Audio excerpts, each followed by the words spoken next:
Morning, Ritesh sir, and morning, Ajit sir. Morning, Sivartan. Good morning. Yes, sir. Good morning, Srivatham. Good morning, You Ritesh. Good start, morning, sir. Vasudevan, sir. Good morning, everybody, sir. Thank you. Uh,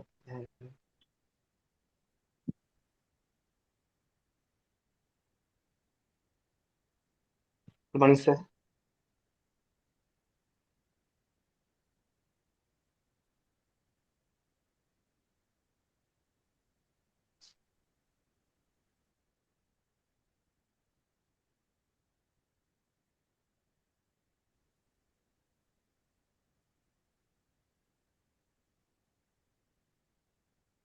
Please Hello. start, sir. Yeah.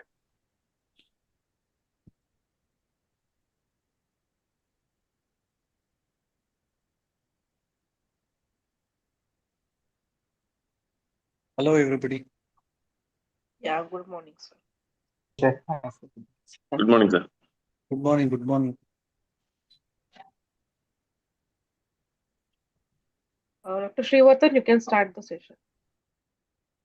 Is my screen visible? I've shared my slide. Yes, sure. It's visible. Okay. Good morning, everyone. On behalf of Dr. Parthare and myself, I invite you all for this month's IAN's Neurocritical Care Subsection meet. I'm extremely grateful for the three moderators who have joined. Dr. Vasudevan, who's currently heading the Department of Neurology at MGM Healthcare, Chennai. Dr. Ritesh, who is the Director of the Neuro Intervention Program in SIMS Vadapalani, and Professor Dr. Ajit Swam from CMC, Vellore.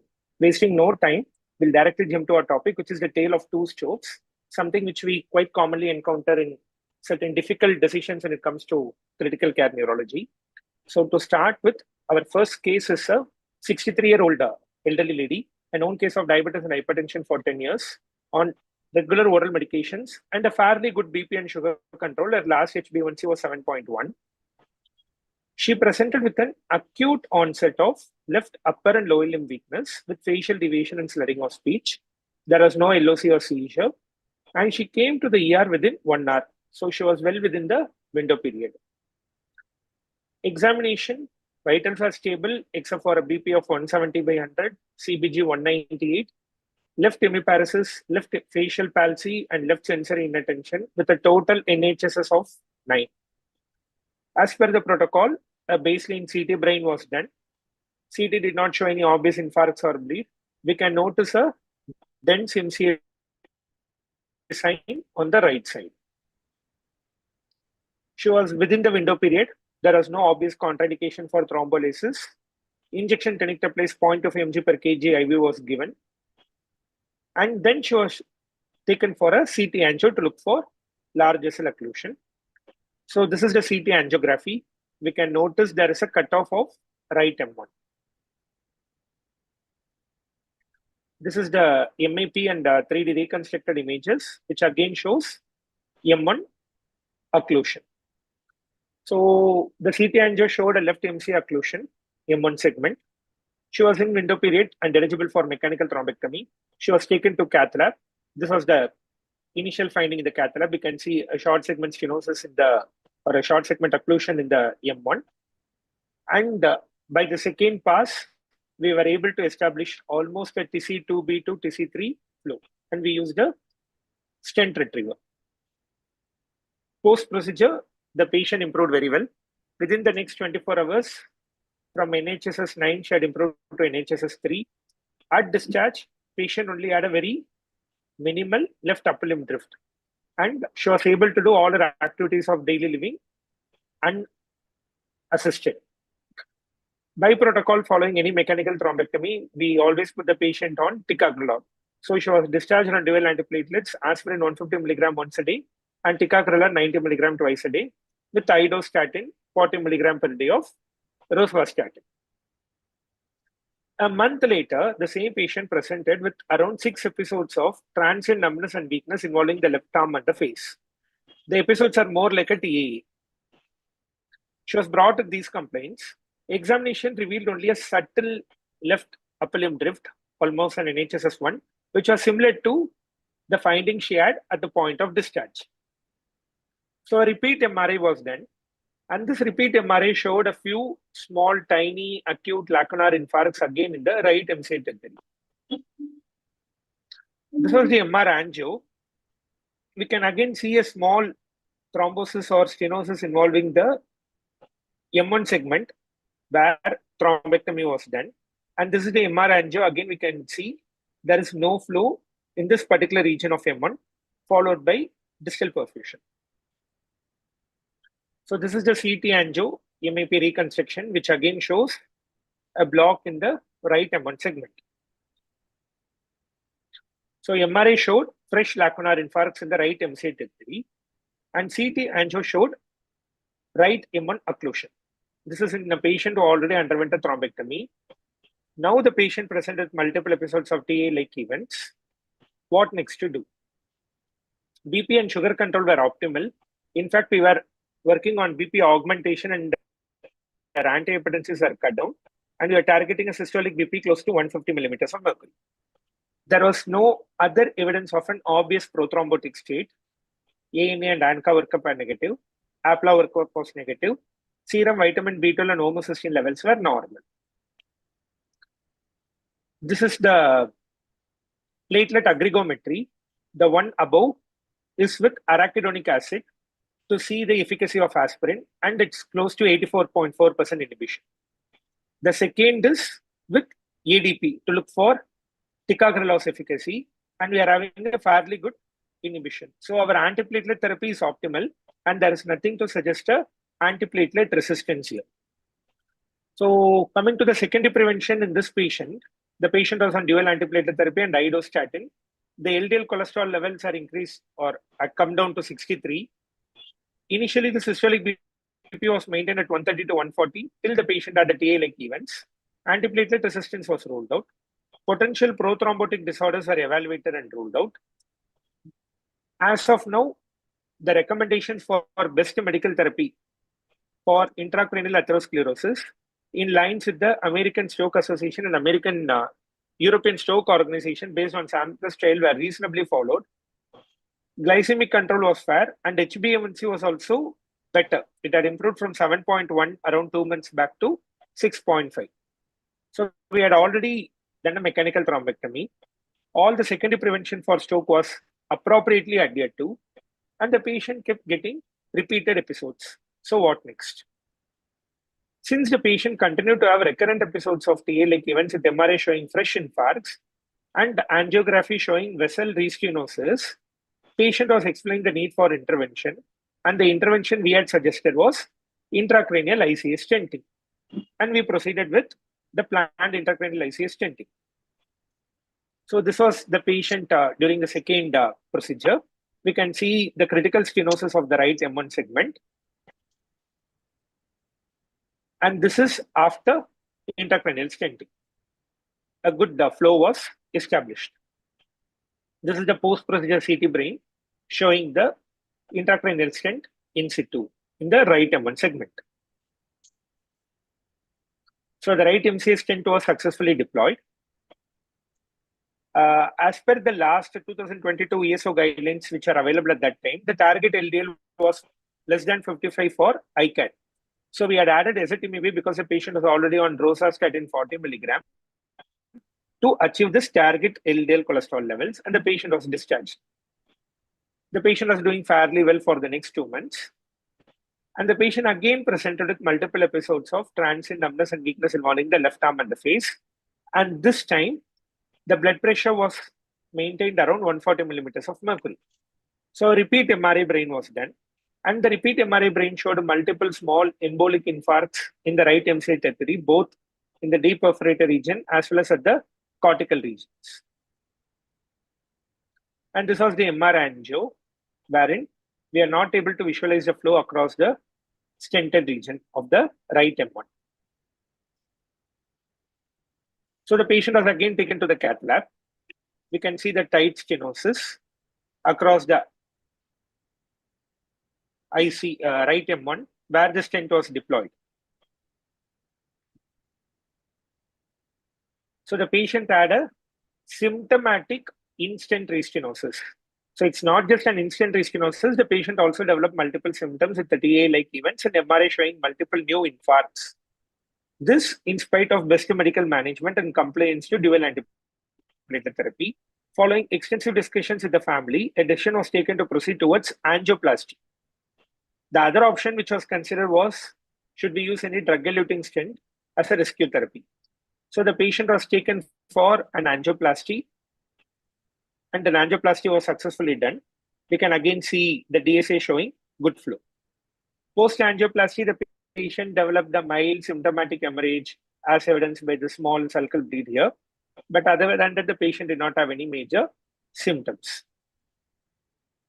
After that, the patient has been doing well over the last 2 to 3 months and is compliant to therapy with no impairment of her activities of daily living. And the patient has been under follow-up for the last 1 year or so without any new issues. And we are still continuing the dual antiplatelet therapy. So the main point which I wanted to discuss in this particular patient was what could have been done a little better, because we have been adhering to the guidelines from day one. The patient had come in window period, thrombolysis and a thrombectomy. Patient was doing well, appropriate secondary preventive therapy. And then the patient developed new infarcts in the same region. So an intracranial stent was deployed. Again, the patient was doing well.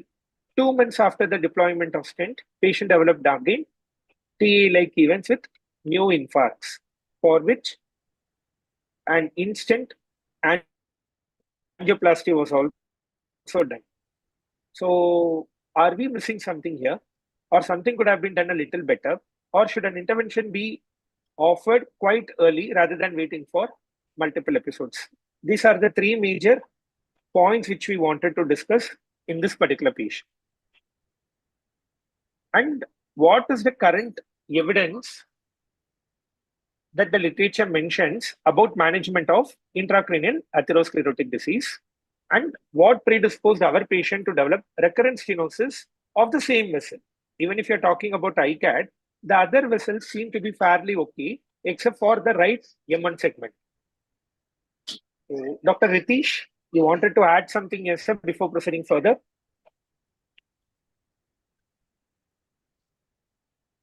Hello, I'm audible. Yes, sir. You're audible, sir. Yeah, it's all the course of treatment was correct only. The first stent was a balloon mounted or a self-expanding? It was a self-expanding stent, sir.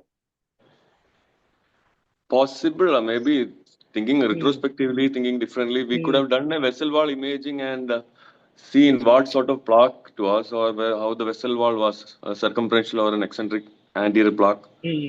So sometimes if there is a circumferential plaque, we may do a plasty, long plasty, around 2 minutes. We keep the balloon, keeping the in-drop BP little low post plasty.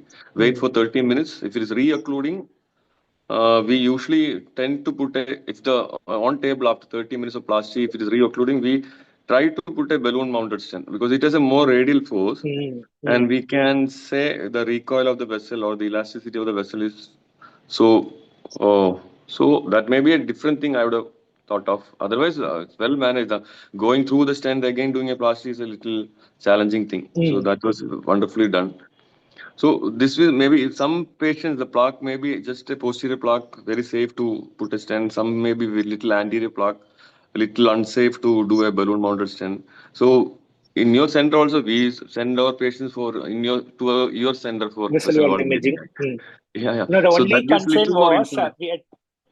we had taken to the cath lab, and then we didn't want to waste any further time because there are multiple infarcts which are happening. During the second episode, maybe. Second episode. Yes, sir. Okay. Maybe that recoil of the vessel will show whether that plaque is really hard to crack. So if it is like after 20 minutes, 30 minutes of plasty waiting, it is seeing a recoil in second episode, then we may opt for a balloon mounted stent, like a coronary stent with drug-eluting stent. Most of the coronary stents are drug-eluting now. Self-expanding stent, the problem is only if the balloon retains the vessel in a good shape for 20 minutes, then our self-expanding stents are very safe to use, very safe to deploy, very technically very easy to deploy. Balloon mounted stents are a little more technically challenging to deploy. But this thing, maybe that would have been the only thing, otherwise well-managed case. Yes, sir. So, anything else you want to tell about intracranial stenting, sir? Because still a lot of concerns are there, and we don't have a very clear data as to how early or And how however, maybe we ideally are the seeing, patient has to be selected for intracranial stent. yeah, we are seeing in our Yes, part sir. of the Yes, sir. world, we see more ICAT. Maybe 20% of our young strokes below 50 are intracranial atherosclerosis. And most common site itself is supraclinoid or a M1, mid M1. MC. So we have to be very aggressive with medical management, and usually we follow up every 3 months with a vessel wall imaging to see how the plaque is behaving for at least 1 year. For vessel wall, we do only vessel wall, not no other. Just a 10-minute sequence Okay, sir. and see whether plaque. When the patient is definitely symptomatic, we go for imaging as soon as possible, as we have done in this case. So ICAD can behave a little trickily, and 30%, maybe 1/3 of the patients come with a recurrent stroke. Then only we, and ticagrelor as such, I believe is a good choice for an ICAD. Better than Plavix. I mean, Yes, sir. clopidogrel. That's what even clopidogrel. That's what the latest guidelines have also said. And as sir mentioned, the ICAD prevalence in the Western population is around 5 to 10%, while in East Asia and India it's around 30 to 40. Yeah. So blindly following the Western guidelines might not be optimal for our population or our patient subsets. Definitely. We have a different sort of set of patients. Definitely.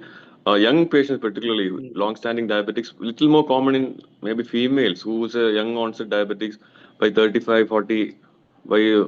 If they get a recurrent stroke, I believe that we have to be very aggressively following up the ICAD with the vessel wall. It's a very, very good, important tool to understand whether the plaque is. Most of the time, maybe 80% of the time, they get away with a good medical management. Maybe 1/3 or 1/5 go for it.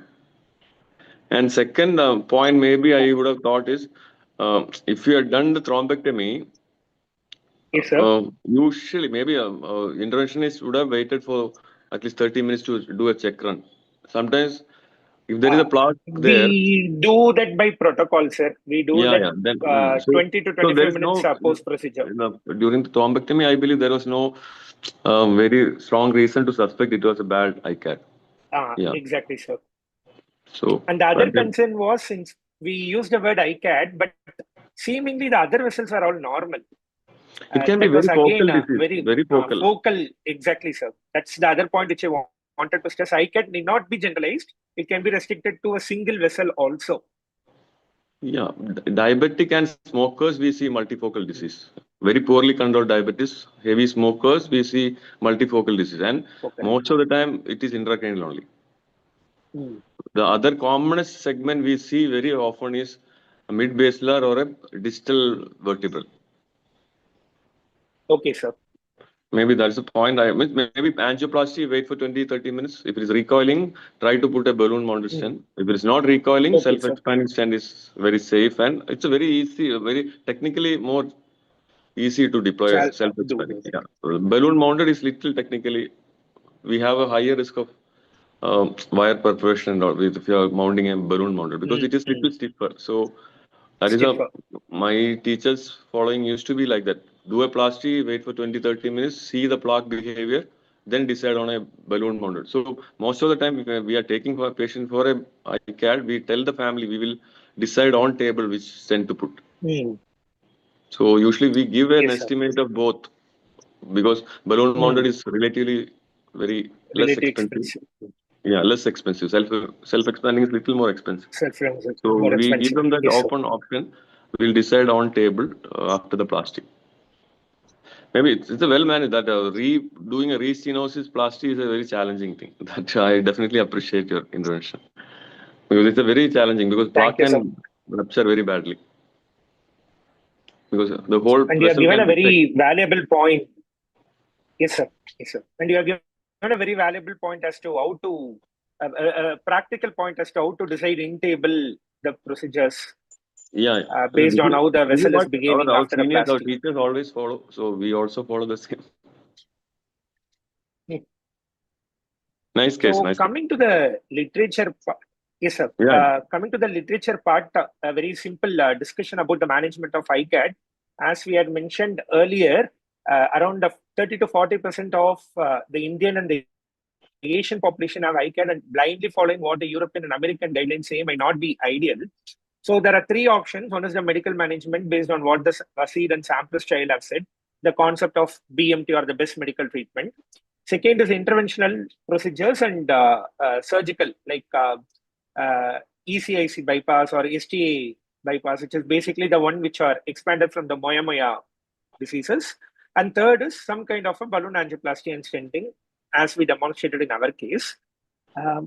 All this European and the American guidelines have a bias against intracranial stenting, mainly because the level of evidence is quite low.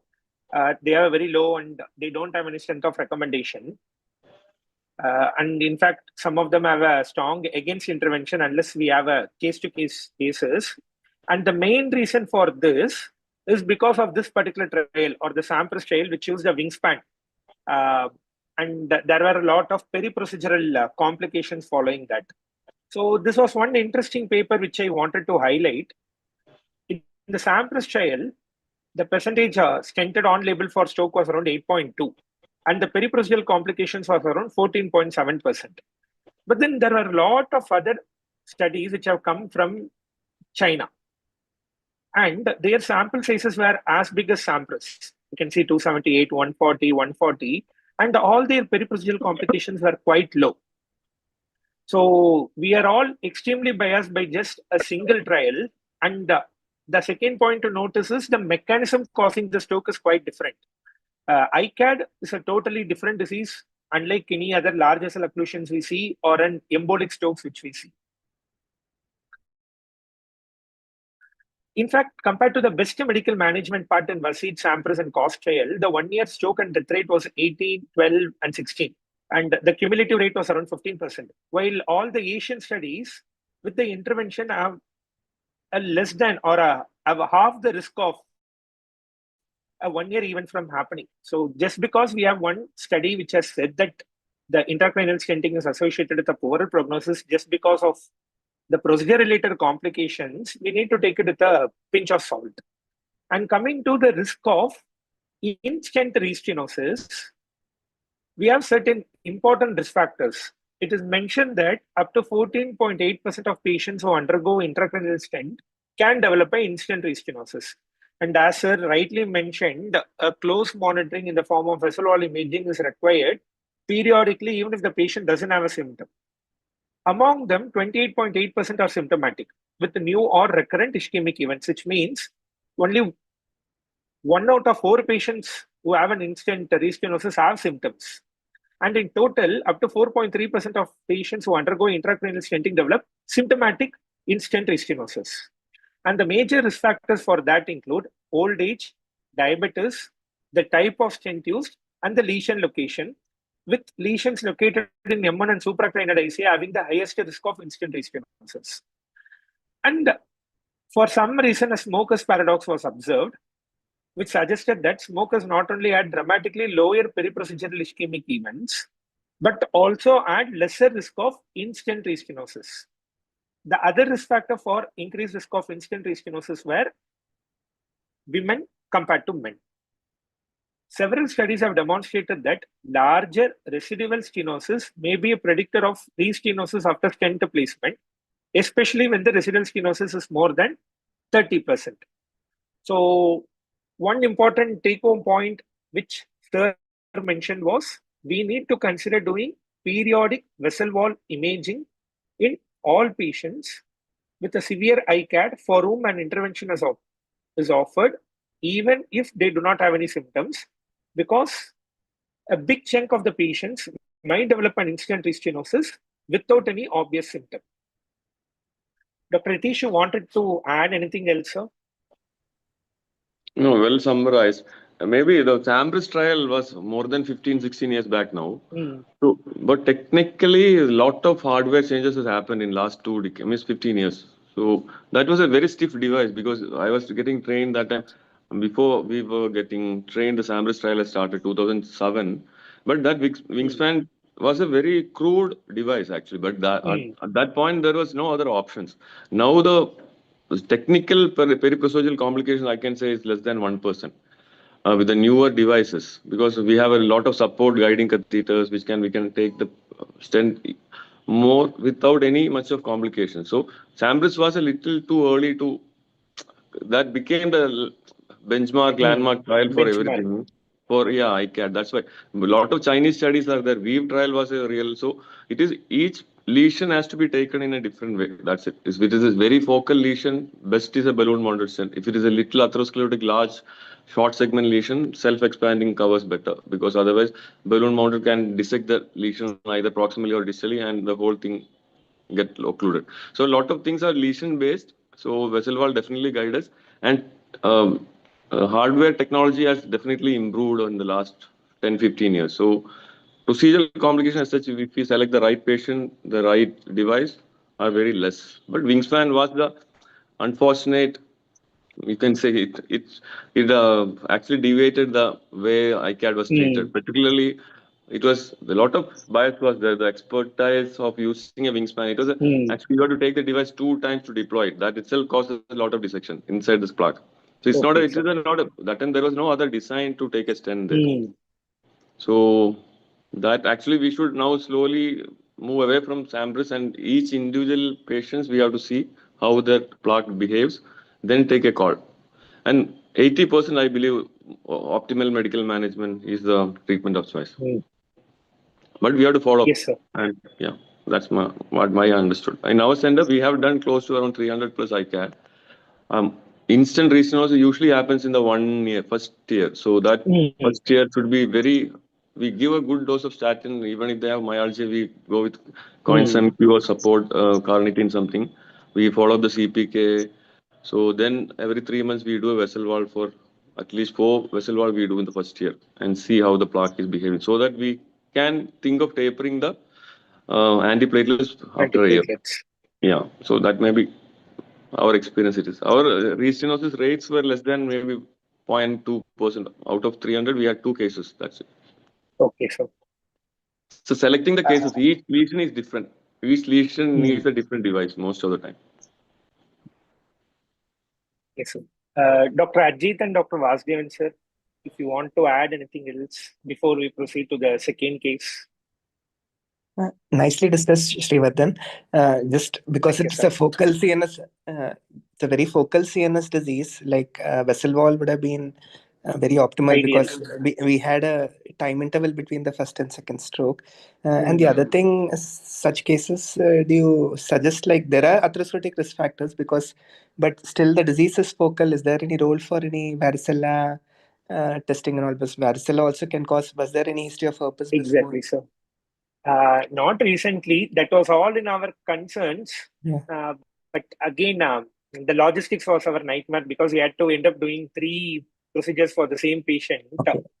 So the other thing was, we were also considering if it's some form of a focal vasculitis. Yes. Again, a vessel wall imaging would have given a better idea about that.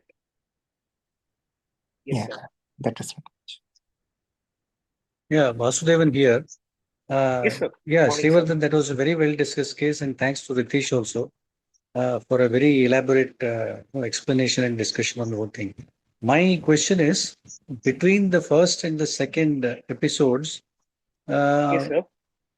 could something have been done in the form, to sort of predict or watch out for possibility of the second occurrence? In other words, could there have been some kind of marker which would say, yes, this patient is predisposed to instant stenosis? Of course, Ritesh discussed the the balloon procedure and the plaque behavior. But apart from that, any other indicators on imaging? And the second point is, you said the incidence of ICAD in our population is very high compared to the Western population, isn't it? Almost 3 to 4-fold high. Yes, sir. Any specific reason for that? Okay, so coming to in our particular patient, after the first event was an acute ischemic stroke, for which thrombectomy was done, and 2 weeks later the patient came, for which the stent was placed. And between the placement of stent and the instant restenosis, it was actually 2 months. Originally, our plan was to get a vessel wall imaging after 3 months. So that was one reason. Coming to the imaging markers, as such, we couldn't understand anything. But Dr. Ritesh had brought up a very good point about assessing the pliability of the vessel intra-procedure to decide what kind of stent deployment to happen. Yeah, that Coming to was the what he said about the plaque behavior. Yes, That sir. was a very nice point. Other than that, based on imaging, to be very honest, we were a little carried away because there are no other major plaques in any other major blood vessels. So we were not expecting this ICAT to behave so aggressively, especially in a patient who had all the other secondary factors well under control. A very compliant patient, HbA1c control was excellent, BP control was excellent, periodically following up with us. So maybe in hindsight, we could have been a little more aggressive in monitoring this particular patient. And it's only after this particular patient that we started becoming more aggressive in monitoring our post-stent monitoring. We have now started doing vessel wall imaging even after a month rather than waiting it for the first 3 months.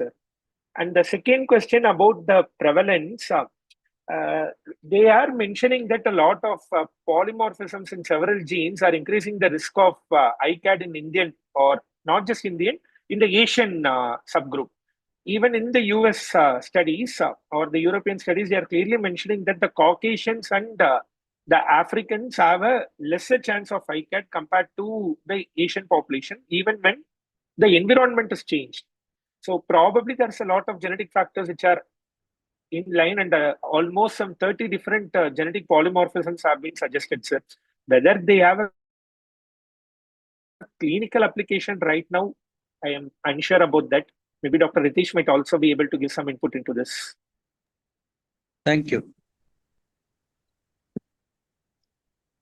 We have to actually present our data, then only we can strongly establish that. But young diabetic smokers, ICAD is very, very high prevalence. So our Indian data has to be highlighted somewhere. Then we can have a really consolidated evidence saying that these are the reasons. There will be genetic polymorphism, as Srivardhan was saying, sir. That all little beyond our clinical practice, actually. Yeah, thank you. Thank you. So before proceeding to the second case, Dr. Ritesh, there are 3 or 4 questions, sir. You want to answer them? I'll read out the question, sir. The first question is, why was the patient discharged on ticagrelor as the protocol for dual antiplatelet changed from clopidogrel to ticagrelor, or was there another reason? By protocol, after any thrombectomy, we do ticagrelor because of the theoretical concern of clopidogrel resistance in India. Especially, there are multiple studies which say that the CYP2C19 polymorphisms in South Indian population is close to 30%. So that is more of an institutional policy. But again, the guidelines also say we can use ticagrelor in patients with more than 30% stenosis. So there is no harm in giving ticagrelor over clopidogrel, is what I believe. Anything else you want to add, sir? No, we also follow. Maybe we give 75 only aspirin, but if we are giving ticagrelor 90 BD. So that is maybe one change I make. Aspirin, we give a lower dose. Okay, sir. Possibility of Moya DSA run of other vessels would be helpful. We had done that, and it was a very focal disease involving the M1. By definition, the distal part or the intracranial ICA was not involved. So Moya was not necessarily a concern, but then still a vasculitis is a possibility in this particular patient. Yeah, focal vasculopathy, which may be an alternate diagnosis. That was Ajit sir was mentioning, when a young patient, not much of the practice, yeah. The other question is, any particular patient profile to decide on whether to go for BMT or intervention? You want to answer this, sir?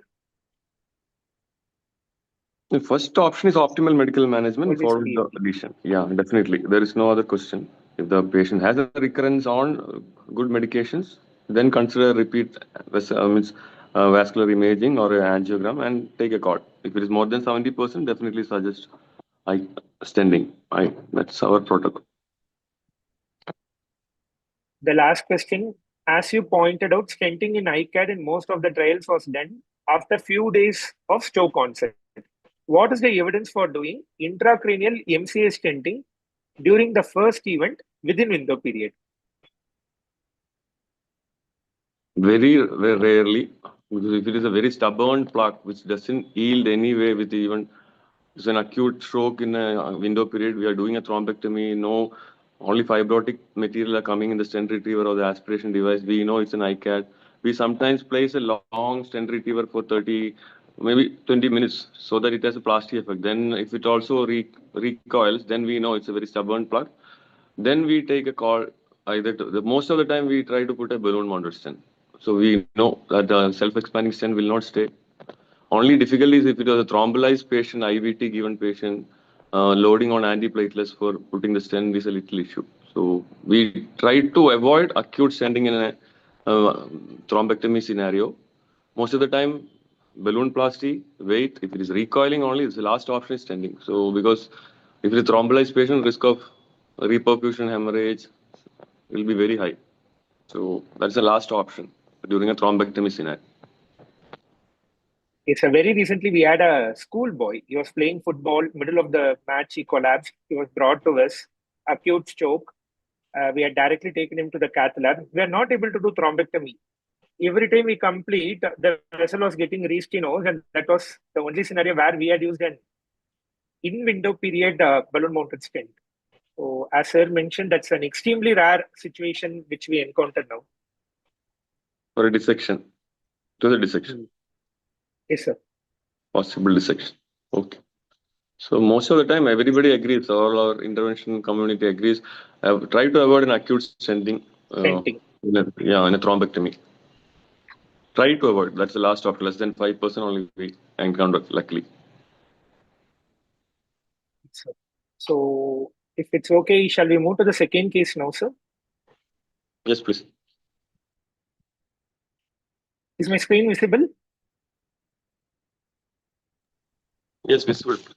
Yeah, okay. So, going to the second case, this is a 65-year-old male, low-grade fever for a week, reduced food intake for 5 days, altered sensorium for 2 days.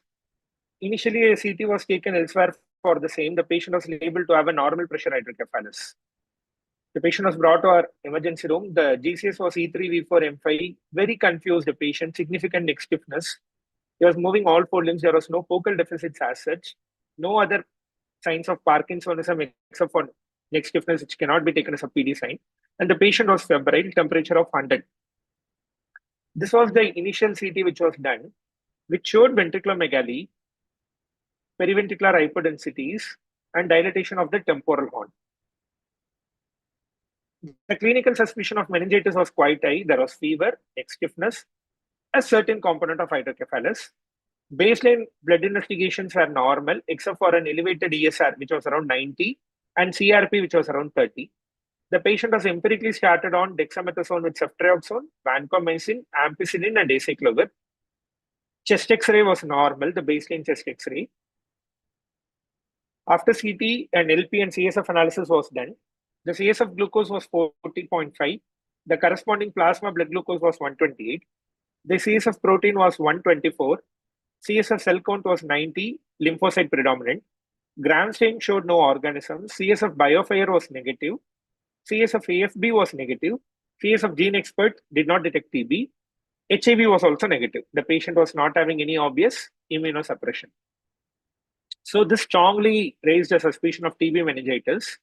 All empirical antibiotics except ceftriaxone was stopped. Dexamethasone was continued at 8 mg IV TDS. ATT was added. By that time, an MRI brain with contrast and a CT chest was also done. This is the MRI brain, the flare sequence showing ventriculomegaly with periventricular changes and bilateral gangliocapsular changes. This is the contrast MRI, which shows significant meningeal enhancement. There are basal exudates, there are anterior temporal enhancements around the insular region, and we can also see a couple of tuberculomas in the frontal parasagittal regions. These tuberculomas were buried under the periventricular white matter changes in T2 flare. And this is the chest CT, which shows multiple miliary nodules and miliary mottling. even though the CSF gene expert and AFB were negative, given this particular pattern, the findings and the miliary mottling in the chest CT, TB meningitis was the working diagnosis. With the dexamethasone, ATT, and supportive care, the patient improved over the next 48 hours. The GCS almost improved to E4, V4, M6. He had a minimal slurring. There are no focal deficits. 2 days later, the patient had a sudden drop in his GCS. It was E2, V2, M5. He had no fresh fever, no evidence of sepsis. All the metabolic parameters were normal. As such, he had no focal deficits. An EEG was done to rule out any ongoing non-conventional status, which did not reveal anything except for diffuse slowing. So an MRI brain was repeated. The MRI showed multiple new infarcts. A new infarcts in the left superior vermis, one over the right lateral thalamus, one in the left insular region, and one involving the posterior aspect of putamen on the right side. Also, some subtle signal changes were noted over the head of the caudate on the right side, and a very small infarct in the left medial temporal region. So these are all new infarcts which are not present in the first MRI in a patient who had all features highly suggestive of TB meningitis, was on ATT, was on injection dexamethasone, 8 mg TDS. MR angio did not show any obvious large vessel occlusion. Of course, we are seeing some paucity and pruning of the distal vessels, but again, the patient had a lot of movement artifacts, so very difficult to assess just by MR angio. So the working diagnosis now was of vasculitic infarct secondary to TBM. Since the patient was already getting high-dose dexamethasone, we wanted to rule out if there was any other foci of embolic infarcts. A TE was done to rule out any vegetations because of the fever. After having ruled out all the other causes, we attributed the infarct secondary to TBM, and we added thalidomide and aspirin to dexamethasone and ATT. So thalidomide was given at a dose of 200 mg per day, 100 mg twice a day, and aspirin at 300 mg per day. The patient again was improving over the next 2 days, and he became completely normal. E4, V5, M6, no focal deficits. 5 days later, the patient developed a new onset of left lower limb weakness. A repeat MRI was done. Repeat MRI showed new infarcts in the left frontal and a relatively bigger infarct in the right posterior coronary data. Also, we were able to find more infarcts in the basifrontal region, left cerebellum, right cerebellum, and right medial temporal lobe, parahippocampal region, which are again not there in the second MRI. MR angio did not obviously show any major large vessel occlusion. ASL again with a lot of movement artifacts showed some degree of hypoperfusion on the right side compared to the left side. So there was some degree of global hypoperfusion. So we had made a diagnosis of TB vasculitis. In spite of dexamethasone, thalidomide, and aspirin, the patient kept having more and more infarcts. Every 4th day or every 5th day, the patient had a new infarct with a new deficit, which was again affecting his recovery. So we wanted to make sure all the other causes are missed out. The great mimickers of TB could be any non-infective inflammatory pathologies. ANA, ANCA profile, APLA were all normal. So as a last-ditch trial, infliximab was considered, a TNF-alpha inhibitor. Because of these strokes, the patient had an aspiration. So this was the CT. In addition to the miliary mottling, some early GGOs are seen in the basal region on the right side.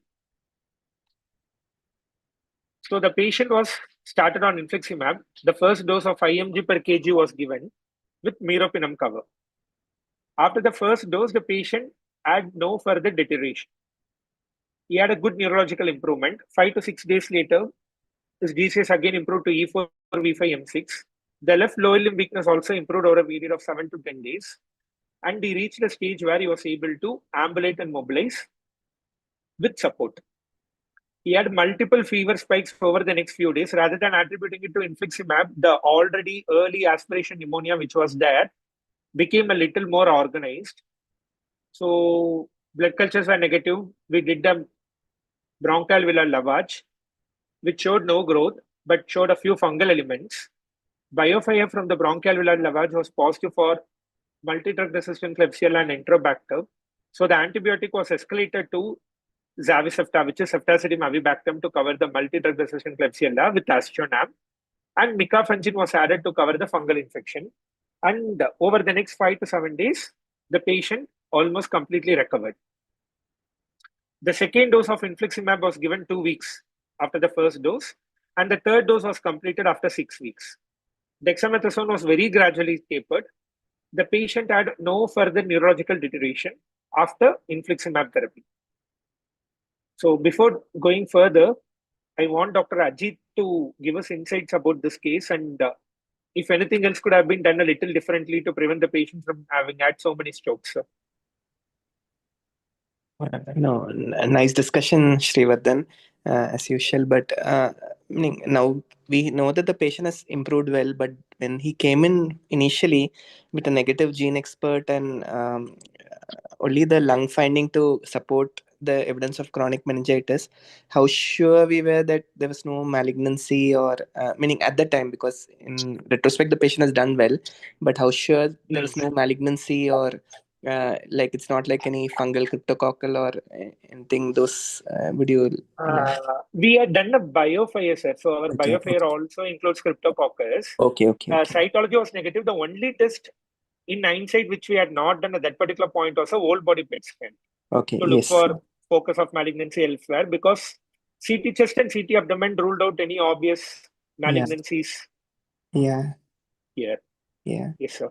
The second point is, likely TB meningitis considering this scenario. Looks like this patient had a like a possibly but a hyperinflammatory response. What Exactly, initially we sir. used to tell the LTA4 hydroxylase gene polymorphism, Exactly, sir.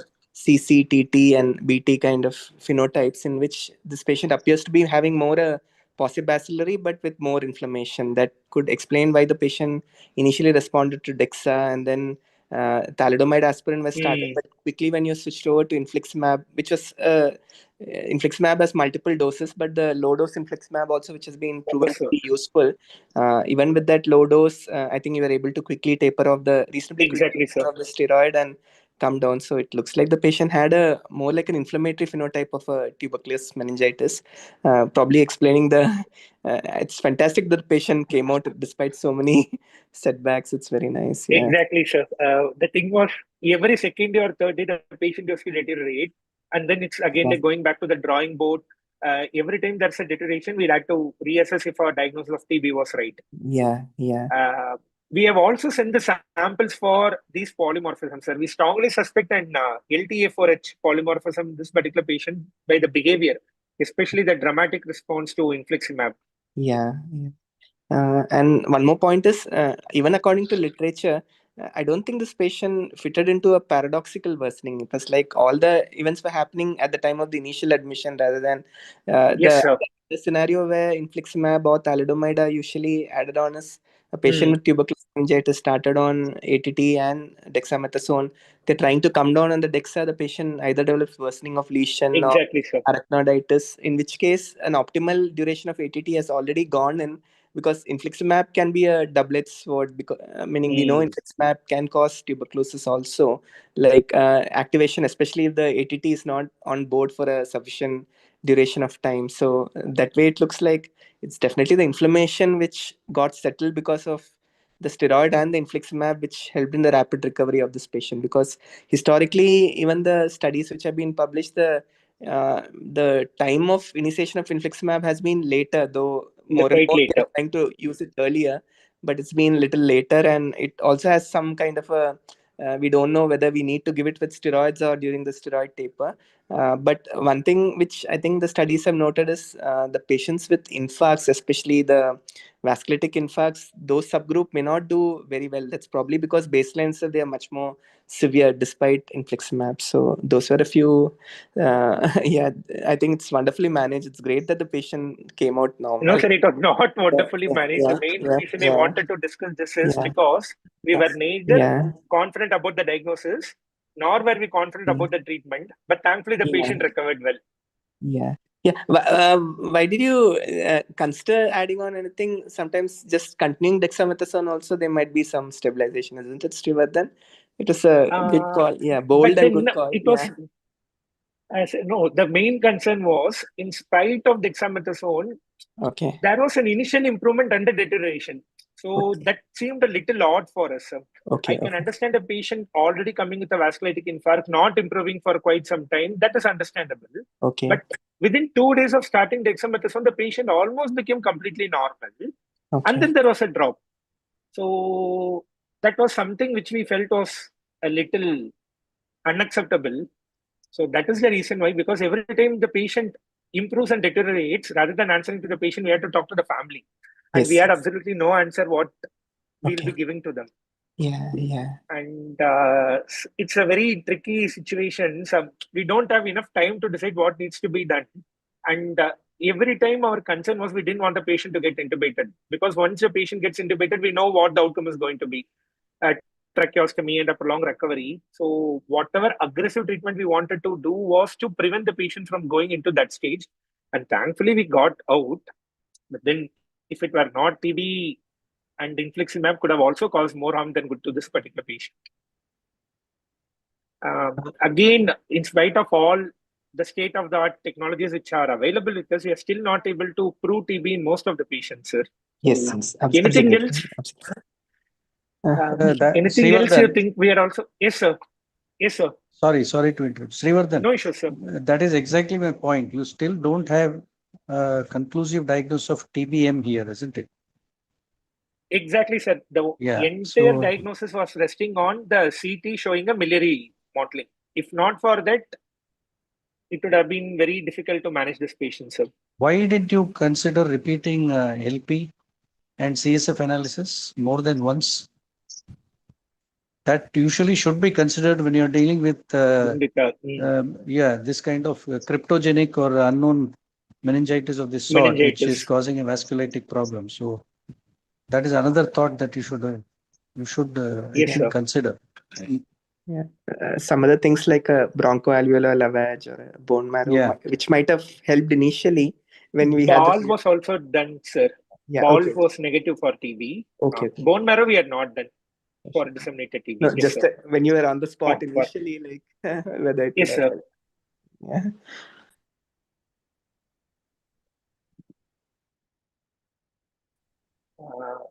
Anything else you wanted to discuss, sir, before I mention something in the literature about the management of refractory TB vasculitis? Yeah, that's it. If in the context of tuberculous meningitis, it's probably one of the earliest initiation of infliximab, which I think you would have reviewed it, no, Srivardhan? Yes, sir. Yeah. That way it is like, because usually it's No, in the in fact, you context. are one of the co-authors of that paper, sir. That was one particular reason why I wanted you to be a part of this session, Yeah. to So get the first-hand information. yeah, so those patients mainly, Shivardhan, were patients who were on DEXA tapering. Most of them had a definite diagnosis of Diagnosis of TB. TB, and ATT was there for some time. And say DEXA, we are unable to taper below 6 mg per day, 4 mg per day. And many of them were actually tuberculomas or optochiasmatic arachnoiditis who had Arachnoiditis, and some very of good. them are also spinal arachnoiditis. Yes, No, yes, sir? exactly. Like conoscoda with a radicolitis also they had. Yeah, it was good. Yeah. Carry on, Srivardhan. It was very nice. Yeah. Yes, sir. So this is something which we are all well aware of, the vasculitis and the tuberculous meningitis. It is believed that the primary pathology in TBM is the bacteremia with pile seeding, which was historically called as rich focus. This is Sorry, followed by... Yes, sir. with regards to what Vasudevan sir asked, can it still be like a sarcoidosis, because it can also respond to infliximab? It can also have. Yes, sir. But then such a strong lymphocyte predominance and not much of thalamus, hypothalamic involvement. Yeah. Yes, sir, that is still in the differential. And again, if the miliary mottling was one thing which strongly tilted the favor, sir. If not for the miliary mottling, you would have not gone down this route. You would have still been beating around the bush with just dexamethasone, and we would have pushed for a PET-CT and repeat LP. The moment we got the miliary mottling, that kind of made our decision a little easier. But in hindsight, yes, sir, it is still possible that it could be some other form of a non-infective inflammation, a systemic inflammation, something similar to sarcoidosis. Again, the CT did not show any mediastinal lymphadenopathy, but still it is possible. Yes, yes. So as we were discussing, as sir was mentioning about this LTA4H polymorphisms, we'll come to that. So basically, the CSF lymphocytes are grossly elevated along with several inflammatory cytokines, especially TNF-alpha, interferon gamma, interleukin-8, interleukin-10, and matrix metalloprotease. And these chemicals are produced by the microglial cells as a response to the TB. So this is where the leukotriene A4 hydroxylase polymorphism comes into play. There are certain people with high levels of LTA4H where the TNF-alpha level increases. And there are certain people with a low level of LTA4H where the TNF-alpha comes down. And it is proposed that people with polymorphisms leading to high levels of LTA4H show more immune-mediated response in TB meningitis compared to normal people or people with low levels of LTA4 polymorphism. So the optimal target in TB meningitis is enhanced bacterial killing. We have concepts like using high dose of rifampicin up to 15 milligram per kg or even 20 milligram per kg, high dose of isoniazid, adding quinolones and linezolide as a first-line therapy. Again, these are all still in textbooks. We don't use it routinely. Then modifying the host inflammatory response. Targeted corticosteroid therapy based on the host genotype and the other immunomodulating agents like aspirin, thalidomide, and supportive care like management of secondary complications like hydrocephalus, hyponatremia, and stroke care. So an optimal management of TB meningitis includes the overlap of all three domains. So this is also historically the pattern of infarction in TB. There is something called as a TB zone, which includes the region supplied by the medial lenticular striate vessels. That is the head of the caudate, the anterior limb of internal capsule, gene of internal capsule, and medial parts of ventromedial parts of thalamus. So infarcts in these regions are believed to be secondary to TB vasculitis, while infarcts supplied by the region of the lateral lenticular striate artery, like the lentiform nucleus, the posterior limb of internal capsule, and the dorsal part of thalamus are believed to be more atherosclerotic. But then this concept is no longer valid because both patterns are seen in TB meningitis. So this is one study which assessed the role of aspirin, mostly in adults who had no HIV, and majority of these studies are from relatively poor socioeconomic status like Southeast Asia and Africa, and we don't have robust data from the Western population. So the addition of aspirin did not change the primary endpoint, but it reduced the infarcts and death compared to placebo in majority of the cases. Same thing with thalidomide, which is a potent modulator of TNF-alpha. Mainly it was used in optochiasmatic arachnoiditis and in pediatric TB meningitis, and also in paradoxical reaction secondary to TB, but we don't have much data for its role in TB vasculitis. There was one RCT which was terminated early because the patients or the children who were in the thalidomide arm had much poor prognosis or outcomes compared to those in the placebo. But this was inherently biased because the people or the children who were getting thalidomide were already unhealthy and sick. That is what sir was mentioning. So even addition of thalidomide in those patients did not make much effect. And it was not thalidomide which was responsible for the poor outcome. Subsequently, several animal models have been studied and a rabbit model was used, which has kind of changed the way the immunomodulation in TBM is currently being seen. So a short note about that, this rabbit model was developed somewhere in 1923, and then it is still being evaluated. And several agents, the HN878 genotype, the CDC1551 genotype, the H37RV phenotype, and the Mycobacterium bovis, they are all being used in this rabbit model to assess how a TB meningitis behaves. And based on that, derivatives of thalidomide have now been developed. So these derivatives of thalidomide include two novel group of agents. They are called as IMIDs or immunomodulatory drugs, which are congeners of thalidomide, like lenalidomide, which is commonly used in multiple myeloma and other myelodysplastic syndrome, which increases the interleukin-2, which is an anti-inflammatory cytokine, and increases the regulatory T cells, which have an anti-inflammatory activity, and it reduces the pro-inflammatory cytokines. The second group of medicines are something called as selective cytokine inhibitory drugs like sildenafil, which basically act as a phosphodiesterase inhibitor. These phosphodiesterase inhibitors again have an anti-inflammatory adjunct. Finally, we also have infliximab, which is a potent TNF-alpha inhibitor. And across the last 3 to 4 slides, we have been talking that TNF-alpha is a very important mediator of the immune response in TB meningitis. Most of these TNF-alpha inhibitors are mainly used for inflammatory bowel disease. Some of them are used for seronegative arthritis, sarcoidosis, and things like that. Usage of infliximab is associated with a high risk of latent TB reactivation. So that is always a concern which people have when they are using it for other immunological diseases. And that's what Dr. Ajit was saying about it being a double-edged sword.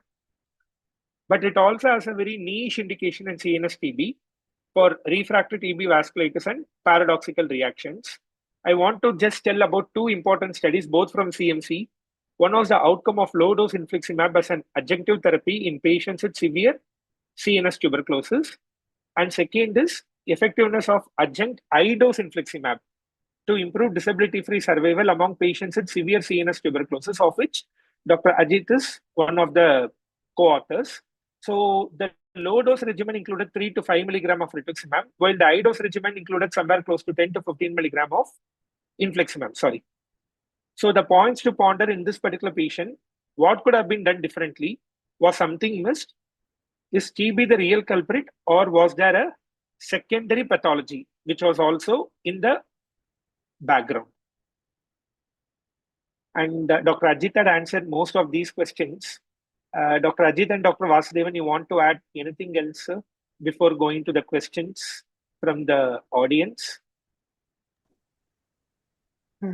Yeah, Srivardhan, I think it was an excellent judgment at that time when the patient was sick to say that this is more inflammation, and that's the way we have to go, because you very rightly showed the one slide in which you showed one of host-targeted therapies like steroids and thalidomide. The other one is regarding the mycobacterial factors in cell, whether you have to increase high-dose rifampicin or any other, like whether you should consider MDR therapies for MDR TB. So those are the confusions which we have apart from the etiology aspect. Like if it's TB per se, if a patient is sick with tuberculous meningitis and continues to recruit new problems, infarcts or worsening sensorium, is it the tuberculosis per se? It's a very meaning the tuberculosis refractory to conventional therapy, or is it like something to do with the host genomics because of which the patient is not?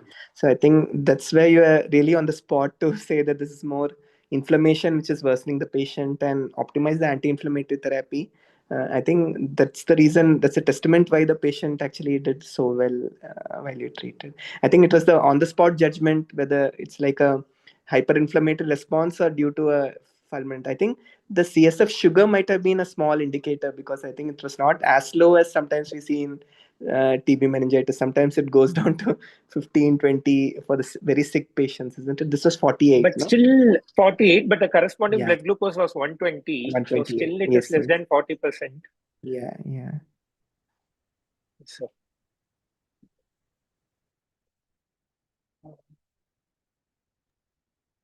Srivardhan, what is the current Yes, sir. status of this patient?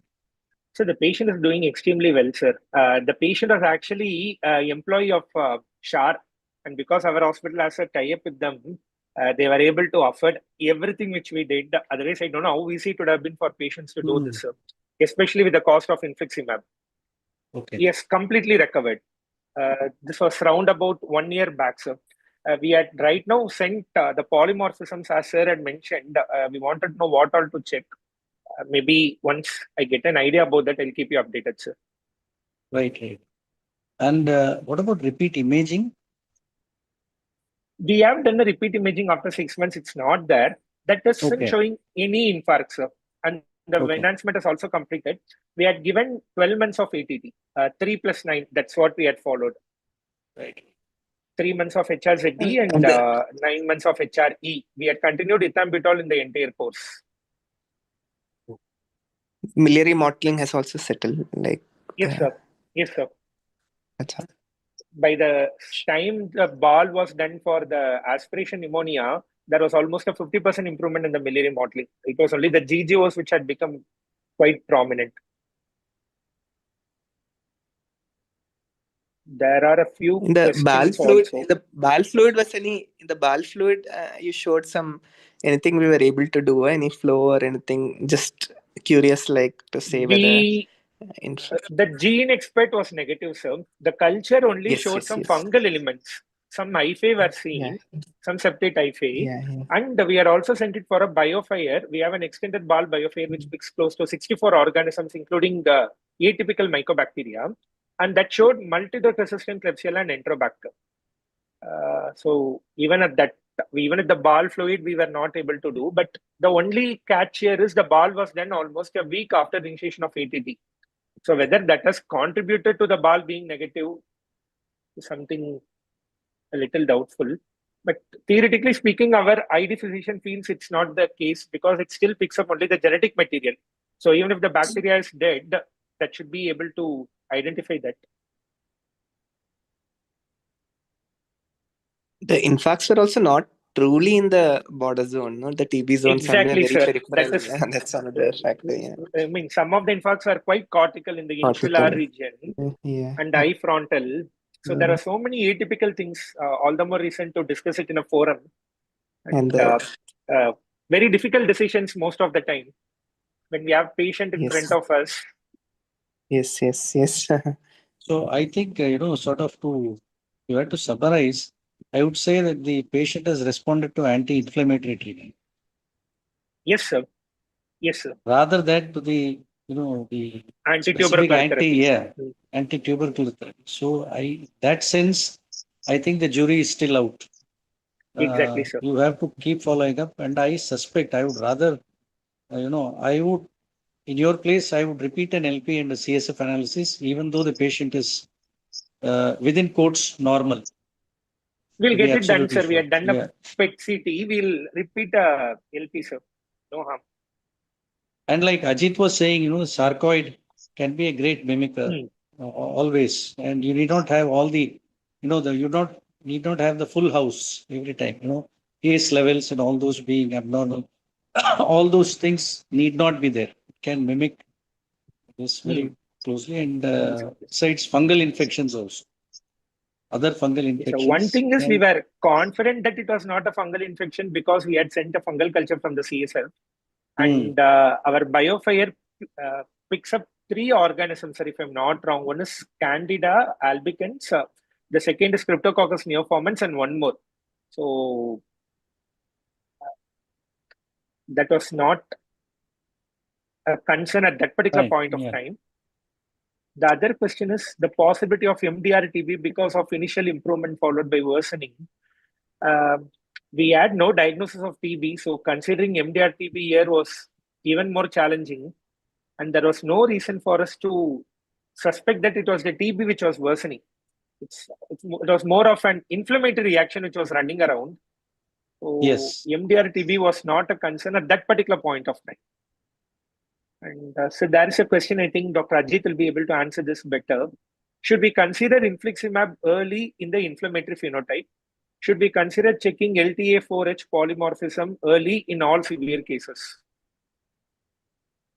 So this LTA4 also, like our neurochemistry department, which is part of neurological sciences, is doing, Srivardhan. And the infectious department, the same team who published these 2 papers on infliximab, the conventional dose and the low dose, actually they had looked at this LTA4.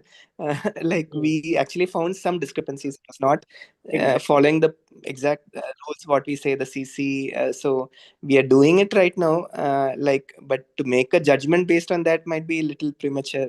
We'll have to take a clinical call depending on how the patient. I think eventually many of these patients, before going on to infliximab, we do tend to pulse them with steroids also initially. I think even when on dexamethasone, there's a doubt whether it's an inflammation. There are patients, I think many centers everywhere, they give this pulse methylpred and see whether there's any improvement or not, especially the infarcts are evolving. So yeah, it's absolutely it's plausible that infliximab can be given early, especially, but it's the judgment whether whether it's inflammation or the antimicrobial load, what is causing the problem. It's just like any other extrapulmonary TB or even pulmonary TB for that matter. Like, what is causing the damage? Is it more the organism or more The bacteria or the immune system? Immune system. Yes, sir. If it's the immune system, there is every chance that infliximab will help, or even like a very cautious tapering of steroid or high dose steroid, which can be given at that time, even that might be helpful. But in patients with a very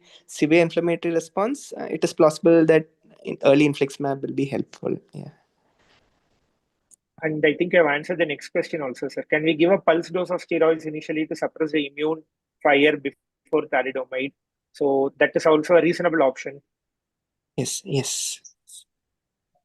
The initial report as NPH in MRI could be an early obstructive hydrocephalus. Yes, sir, it was an obstructive cephalus which was mislabeled. It was more of a communicating hydrocephalus rather than obstructive hydrocephalus in the MRI, which was mislabeled as NPH in the scan center elsewhere. How many months should we consider ATT for this patient? You want to answer something, sir, the exact duration of ATT in TB meningitis, because we still don't have a consensus for that. Yeah, we used to give 18 months to 24 months depending on the severity, but even now I think 12 months is the current guidelines, isn't it? For extrapulmonary, maximum what they say is 9 to 12 months. Maybe if our patient had not improved, we would have extended it to 16 or 18 months because of the response and the fact that we were using ethambutol all through. We wanted to cut it out.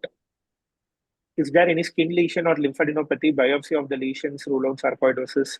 At that particular point of time, we couldn't get anything. And as we discussed, sarcoidosis was a close differential in this particular patient. In this kind of a case, would it be better to go for meningeal biopsy to solve the puzzle? Sir, you want to say anything, sir? Should we offer meningeal biopsy, a very invasive procedure in a patient who was reasonably doing okay otherwise? In this patient, I think it's a very good question. I think the scans which you showed initially did show some The temporal. leptomeningeal in the non-dominant frontotemporal area. So that's a very valid question. And yeah, definitely that would have been an option. Yeah. Maybe if the patient had not improved, all this would have come into the picture, sir. Yeah. That's. I think we don't have any other questions beyond this. So, you want to give any final summarizing points, sir? Any one take-home point for TB meningitis before proceeding further? No.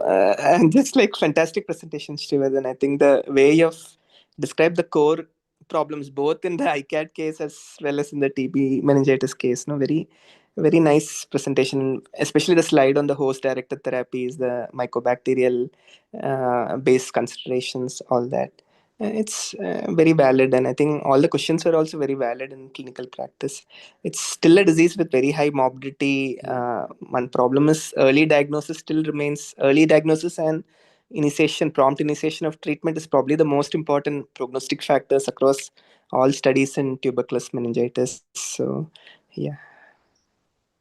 Thank you, sir. Thank you very much. I think it's almost 12:15 now. So we can wind up the session. On behalf of Dr. Parkari and myself, I thank Dr. Vasudevan, Dr. Ritesh, and Dr. Ajit for having spent this time and for all the valuable insights you have given into this. I also thank all the members who have been a part of the attendees today and for all the questions which you have really asked. And I also want to point out one more thing. We will be using this forum to discuss difficult decisions. It need not be something straightforward. It need not be something exotic, but all difficult decisions can be discussed here. So I request more people to come forward for these sessions. And if you have no other topics, I think we can close the session for today, sir. And thank you very much to all the three moderators. Thank you. Thank you, sir. Thank you, sir. Thank you. Take care. Thanks, Ajit. Bye. Bye. Thank you, sir. Thank you, sir. See you, Thank sir. you, and Ritesh. Bye, sir. Thank you, sir. Take care. Bye, Ritesh. Thank you. Thank you.